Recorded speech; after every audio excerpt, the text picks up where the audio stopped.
Alhamdulillahi Rabbil Alamin.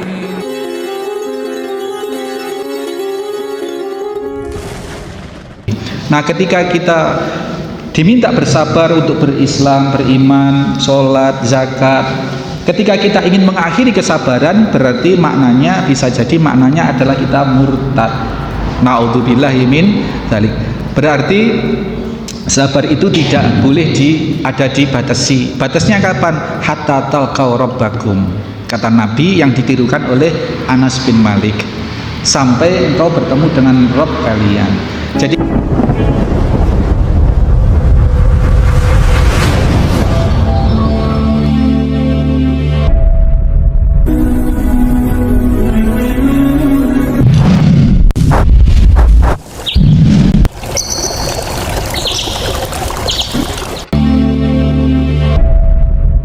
Bismillahirrahmanirrahim. Assalamualaikum warahmatullahi wabarakatuh. Innal hamdalillah nahmaduhu wa nasta'inuhu wa nastaghfiruh wa na'udzu billahi min shururi anfusina wa min sayyiati a'malina. May yahdihillahu fala mudilla lahu wa may yudlil fala hadiya lahu. Asyhadu an la ilaha illallah wahdahu la syarika lah. Asyhadu anna Muhammadan abduhu wa rasuluhu la nabiyya ba'dah. Allahumma shalli wa sallim wa barik ala Muhammadin wa ala alihi wa sahbihi wa mawalah. Hadirin hadirat bapak-bapak, ibu-ibu, adik-adik, anak-anak sekalian, jemaah Masjid At-Taqwa Ringin Anom Panarukan Situbondo rahimani wa rahimakumullah.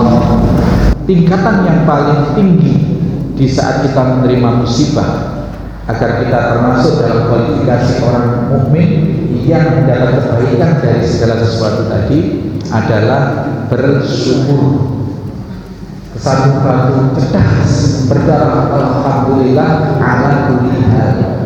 Jadi alhamdulillah ini Pak ada dua kategori. Alhamdulillah Rabbil Alamin ini untuk kenikmatan yang enak buat kita, yang memberikan kenyamanan, dapat uang, diterima pekerjaan, dapat panggilan ini, dapat itu, dapat ini, panen bagus.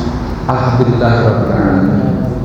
Nah, ketika mendapat satu musibah atau ketidakmenyenangan, ini tetap bisa menyikapi sebagai satu kenikmatan dengan mengucap alhamdulillah ala kulli hal.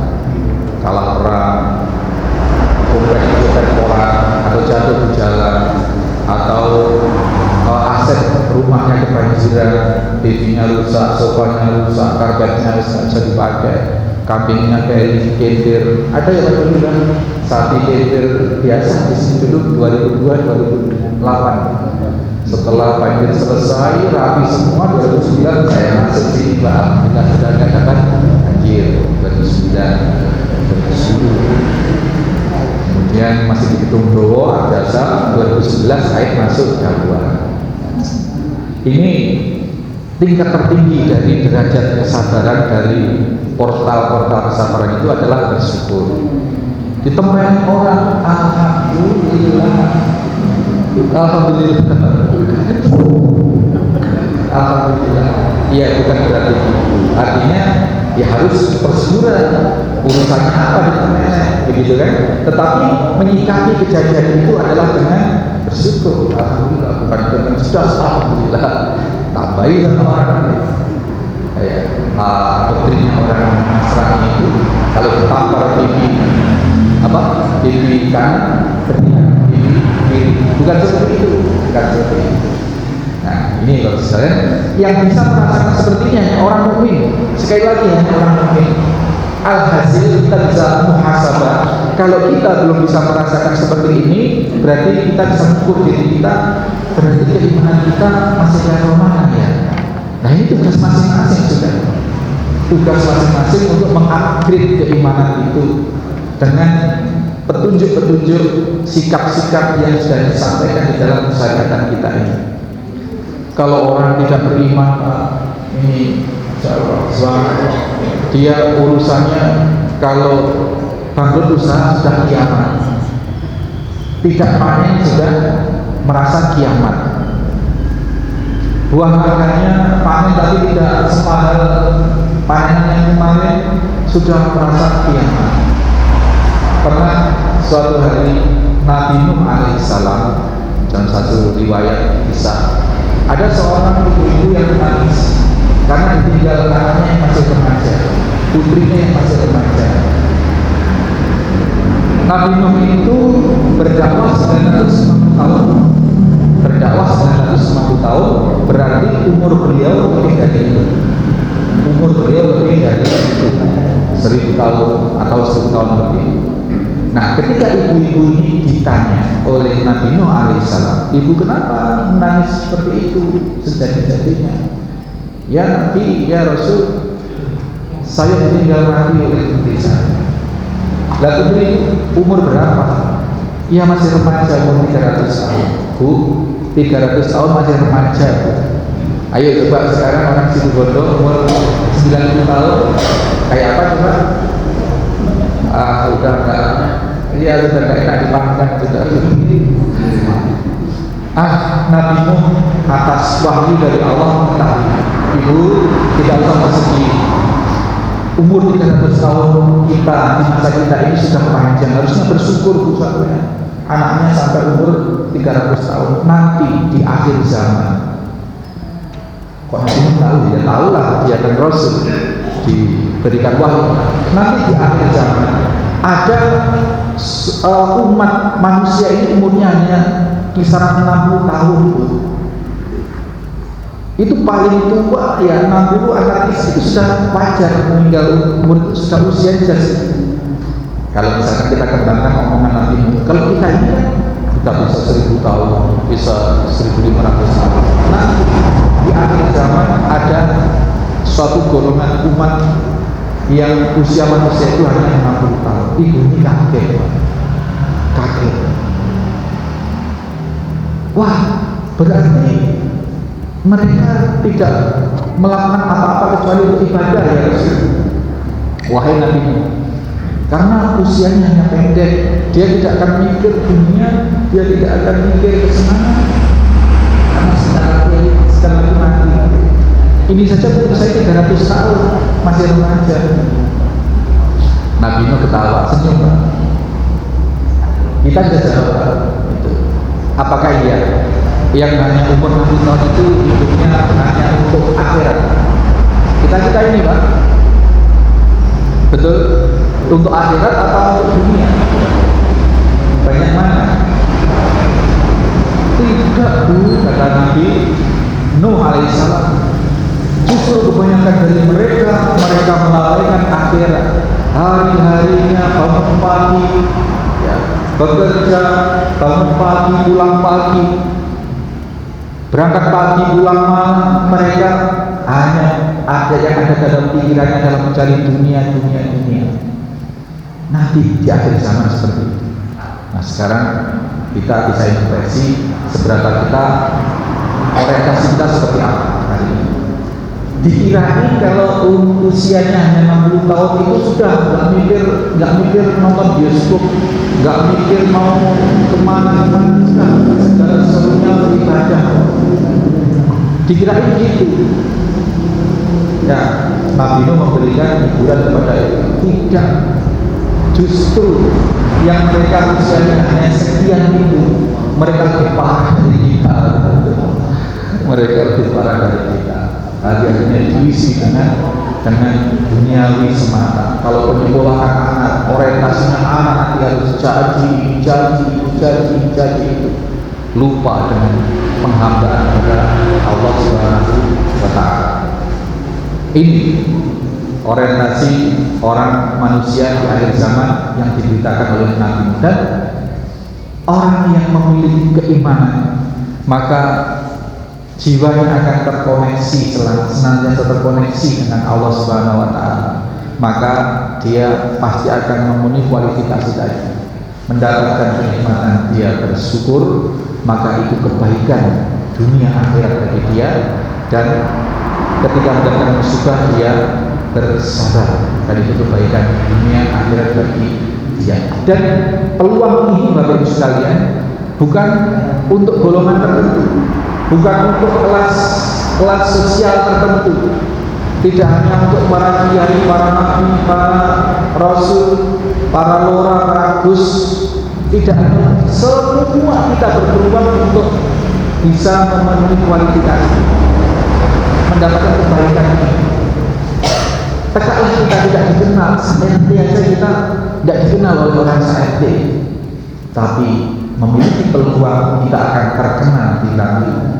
Karena ketika seseorang ini keimanannya memenuhi syarat bagus, maka Allah akan memanggil malaikat Jibril, wahai Jibril, sini. Saya persaksikan bahwasanya saya mencintai si fulan, namanya disebut.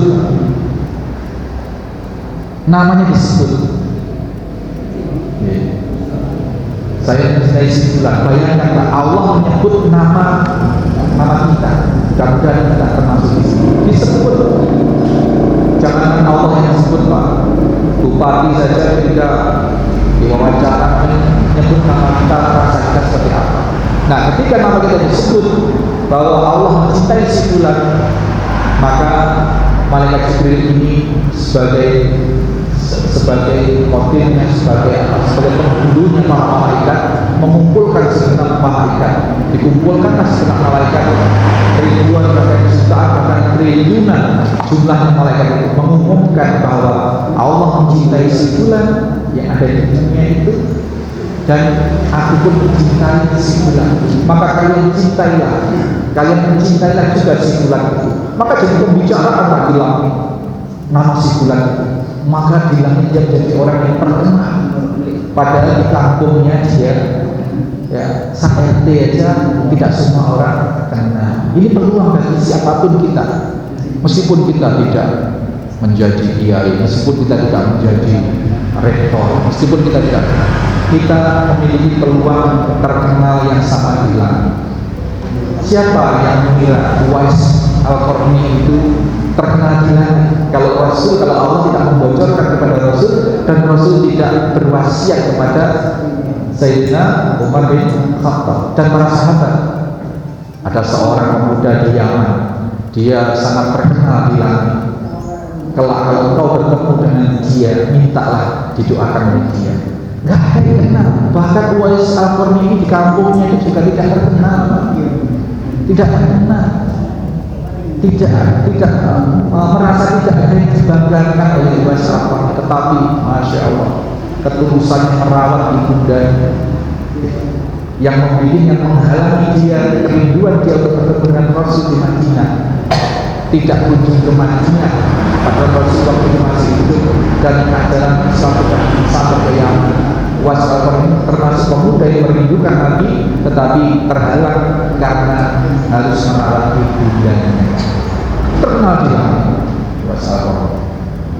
Nah, maka kita pun insya Allah ada peluang untuk terkenal di langit apabila kita benar-benar mengupgrade diri dari waktu ke waktu untuk menjadi tidak hanya muslim yang kafah, tetapi menjadi seorang mukmin yang kita bisa meningkat juga menjadi seorang yang muhsin, orang yang ihsan. Demikian untuk hadis yang ke-27. Mudah-mudahan cukup memberikan hasanah, wawasan tambahan atau faedah, karena ini hadis sudah berulang dan di mana-mana disebut, sering kita dengar di khotbah-khotbah atau di kajian-kajian ranting misalkan, atau di literatur umum. Hadis ini yang sangat terkenal.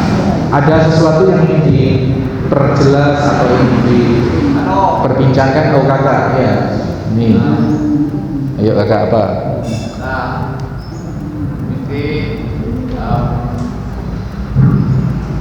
ini jangan mau pertanyaan soal.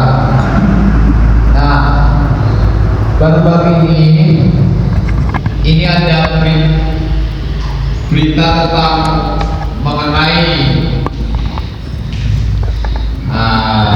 jangan lama-lama, ayo. yang terjadi di Amerika, Los Angeles, California, Amerika Serikat baru-baru ini. ya. Ini ada kaitannya dengan serangan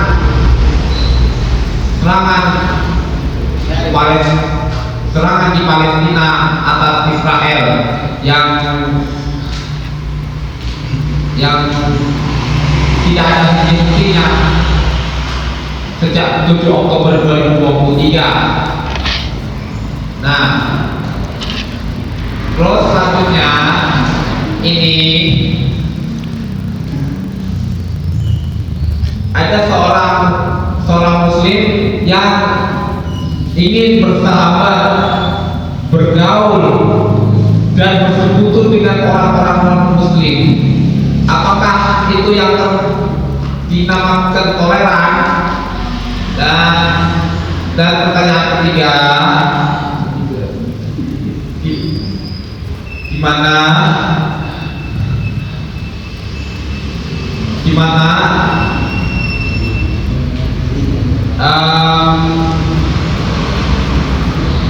hak-hak dari maaf ya, boleh tidak saya buka? Kalau nggak boleh nggak apa-apa.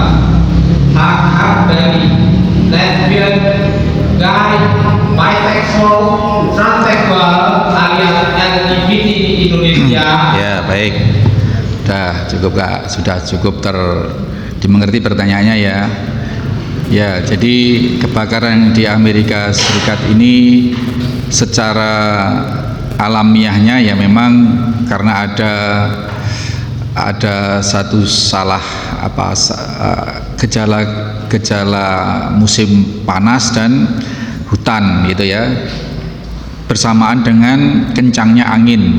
Jadi seolah-olah api sudah tidak bisa dikendalikan sedemikian rupa, tetapi kemudian kita bisa bermuhasabah siapakah yang menggerakkan angin, siapakah yang menyalakan api, dan siapakah yang mengendalikan laju api itu. Tentu sebagai seorang yang beriman itu semua adalah Allah Rabbul Alamin, dan Allah memiliki maksud atas itu semua. Atas kejadian alam, orang yang cerdas adalah orang yang bisa mengambil iktibar, mengambil pelajaran, mengambil faedah. Tentu bagi kita orang-orang muslim mengambil faedah atau mengambil pelajaran dari apa yang terjadi di Los Angeles di California. 2 hari sebelumnya Presiden Donald Trump menyatakan kalau para tahanan militer atau tahanan perang di Gaza itu tidak dibebaskan, maka seluruh Palestina akan dijadikan neraka oleh Amerika. Qadarullah, yang punya neraka nggak terima. Ini analisa kita sebagai seorang mukmin. Yang punya neraka beneran nggak terima, Pak. Kemudian malam diselesaikan dalam 1 malam saja.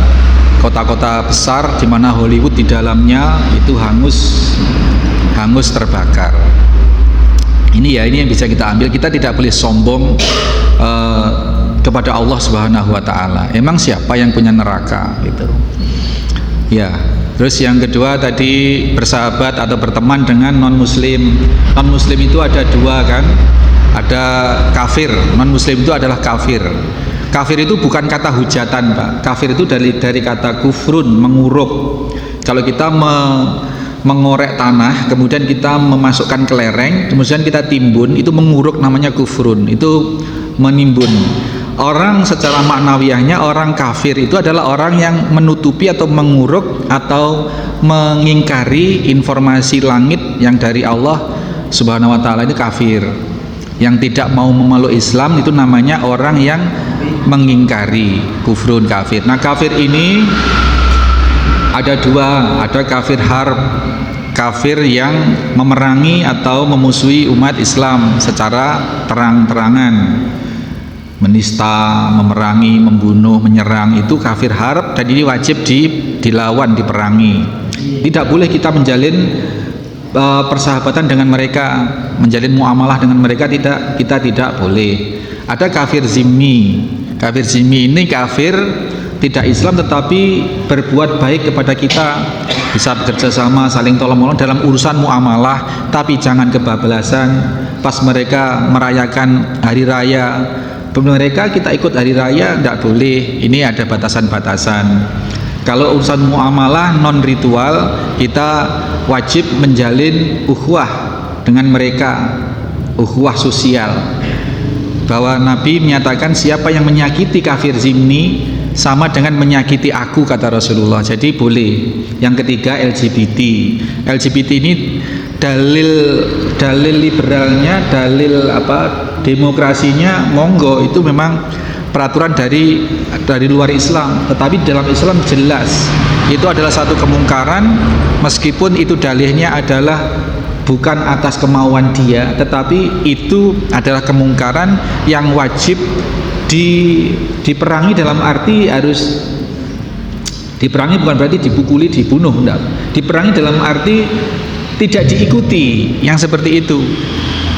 Nah, ini tugas pemerintah diantaranya juga harus mengatasi itu, di terapi itu kan kelainan, ya harus diobati begitu.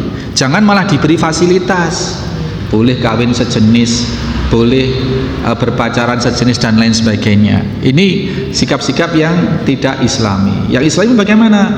Ya, semua bentuk penyimpangan adalah haram. Tapi secara sosialnya mereka harus dibina, diarahkan,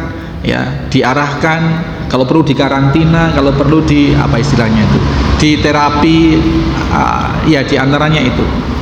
Diberi pencerahan-pencerahan, diberi stimulan-stimulan yang sehingga dia beranjak menjadi normal kembali, gitu ya, Kak Jagat. Ngerti apa enggak dijawab seperti ini? Ya ngerti ya. Ya. Ada lagi Pak, Ibu? Nggih, Pak Haji Busro. Monggo. Dengan kesabaran, dari mana asal istilah orang sabar ada batasnya. Itu yang pertama. Yang kedua, kata sabar itu bukan ucap tapi susah diamalkan. Gimana ya? Sabar ada batasnya. Dari mana asalnya gitu? Iya. Istilah lagi. Dari mana anunya? Dari mana? Orang sabar ada batasnya. Nggih Pak, jadi namanya kesabaran itu adalah sikap prosedural tadi nggih. Jadi kalau mendapatkan sesuatu musibah atau apa, itu secara prosedural harus sikap yang proporsional, yang prosedural, yang benar-benar sesuai dengan jalur, itu kesabaran. Dan itu sikap yang baik. Nah, akankah sikap baik itu akan diakhiri? Ketika kita mengakhiri sikap yang baik, berarti kita masuk ke dalam sikap yang tidak baik. Kalau Anas bin Malik tadi ditanya, atau Rasul kalau ditanya, sabar itu sampai kapan? Hatta talqau rabbakum, sampai engkau bertemu dengan Rabb kalian. Berarti sabar itu sampai benar-benar mati, sampai berjumpa dengan Allah. Berarti selama kita masih hidup tidak boleh membatasi kesabaran, tidak boleh membatasi, tidak boleh mengakhiri sikap prosedur kita, tidak boleh mengakhiri sikap prosedural kita, baik melalui versi sosial maupun versi spiritual. Kalau mau masuk surga ya ngikuti protapnya. Versinya Allah ya harus Islam, beriman dan seterusnya. Itu kesabaran Pak, dan memang itu berat, dan memang itu penjara. Maka Rasul menyatakan ad-dunya sijnul mukmin, dunia itu penjara bagi orang mukmin, wal jannatul kafir, dan kebebasan semau-maunya, mau LGBT, mau riba, mau apa, bebas bagi orang kafir. Karena di dunia ini adalah surganya orang kafir yang tidak mau terikat oleh aturan-aturan kesabaran dari Allah tadi. Nah, ketika kita diminta bersabar untuk berislam, beriman, sholat, zakat, ketika kita ingin mengakhiri kesabaran, berarti maknanya bisa jadi maknanya adalah kita murtad. Na'udzubillahi min dzalik. Berarti sabar itu tidak boleh ada dibatasi. Batasnya kapan? Hatta talqau rabbakum, kata Nabi yang ditirukan oleh Anas bin Malik, sampai engkau bertemu dengan Rabb kalian. Jadi kalau saya ditanya dari mana asalnya perkataan sabar itu ada batasnya, ya pastinya dari orang-orang yang tidak paham dengan hukum-hukum Allah. Ya dari orang-orang, ya dari siapa saya nggak tahu, tapi intinya dari orang yang tidak memahami hukum Allah niku nggih Pak Haji. Itu saja nih. Ampun. Ada lagi Bapak terakhir nggih, monggo Ustaz. Kalau tanya terkait dengan musibah, kadang kita itu di musibah itu merasa beruntung berpikirkan gitu, untuk kita boleh apakah kata beruntung pada diri sendiri itu termasuk salah satu dari orang sahabat Rasulullah, apa yang tidak dibolehkan? Nggih. Nggih, betul. Nggih. Betul. Jadi memang orang Madura, orang Jawa mereka selalu sudah fitrahnya sudah nggak untungnya, Pak. Sudah rumahnya kebakaran, untung wong iki urip gitu. Nah, ini sebenarnya refleksi saja, refleksi budaya. Tetapi kalau kita ngomong masalah syariat, pensyariatan itu, Pak, ini kembali kepada satu niat, yang kedua adalah ikhtisab. Niat kita memang bersyukur atau tidak. Kalau dengan kata-kata itu kita hanya kesadaran budaya atau refleks sosial, kebiasaan, ya tidak ada pahalanya. Tapi kalau kita niatkan untuk bersyukur kepada Allah, untuk bersabar kepada Allah, dan dengan itu kita mengharap pahala ikhtisab, sebagaimana yang disampaikan ini tadi, semua menjadi kebaikan, maka akan menjadi kebaikan. Jadi jangan lupa, Pak, amal soleh itu akan menghasilkan pahala apabila memenuhi dua syarat minimal. Satu, niatnya ikhlas karena Allah. Kedua, mutaba'ah. Yang mutaba'ah itu mengikuti caranya Nabi, diantaranya adalah dengan mengharap pahala dari amal soleh itu. Dua ini. Jadi sebaik apapun yang kita lakukan, kalau tidak dalam kesadaran lillah, ikhlas, dan meminta keridhaan Allah, pahala dari Allah, ya hanya menjadi pepesan kosong yang tidak mendapatkan pahala.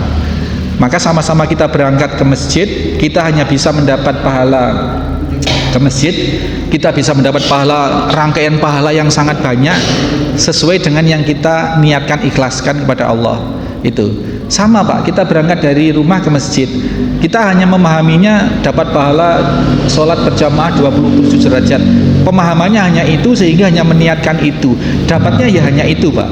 Itulah. Tetapi kalau kita niatkan setiap langkah Allah menjanjikan pahala dan menggugurkan satu dosa, dan nanti kita ketika masuk masjid kita didoakan oleh para malaikat, doakan ampunan, kita akan mendapatkan bismillah, insya Allah saya mencari itu, ikhtisab, itu akan mendapatkan hal yang banyak. Kembali kepada niat dan ikhtisabnya. Nggih, Pak, nggih. Jadi perlu, memang ilmu sangat perlu. Sebaik apapun perilaku kita, kalau tidak didasari dengan niat dan ikhtisab tadi, ya tidak ada pahalanya. Demikian. Sampun Ibu, tidak ada? Ibu Yunin ada ini biasanya? Yunin apa? Oh, nggih, monggo, Pak Haji. Ini masalah di bulan Rajab itu, gimana Yang apa? Bulan Rajab.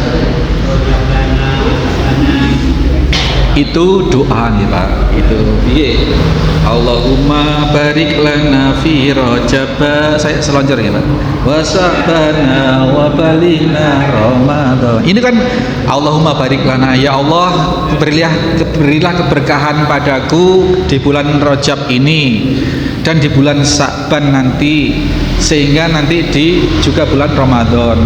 Dari sini kemudian para ahli syair, ulama merangkai, menggali beberapa hukum yang bisa otak-atik gaduk, sehingga Rajab ini adalah musim nanam. Nanti Sa'ban itu musim arau, mengairi, memupuk. Nah, nanti Ramadan itu adalah musim panen. Dan tiga-tiganya ini satu rangkaian. Nah, adapun syair doa tadi itu bagus-bagus saja diutarakan, meminta keberkahan, bahkan tidak hanya untuk Rajab, untuk Sa'ban, untuk Ramadan. Tapi kalau kembali pada rangkaian, Rajab ini menanam, Sa'ban itu memupuk, mengairi. Kok sakit dengkul saya? dari mana sebenarnya? Itu saya tidak tahu, Pak, sebenarnya, dan itu bertebaran banyak di kalangan masyarakat tradisional. Nah, karena ada kitab-kitab juga yang kita tidak bahas, misalkan kita Durratun Nasihin, kitab-kitab yang menjadi andalan teman-teman Islam tradisional itu, yang Fadhailul Amal, yang sangat banyak, dan ternyata setelah diteliti itu hadis-hadisnya banyak yang tidak sahih. Maka Muhammadiyah dan beberapa ormas Islam tidak memakai, mazhab Islam tidak memakai itu. Jadi, tetapi kita menyikapinya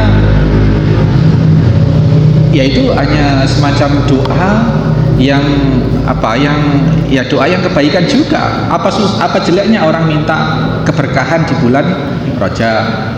Tetapi kalau itu tidak bersumber dari Nabi, kalimat doa itu ya tidak boleh dinisbatkan itu kalimatnya Nabi.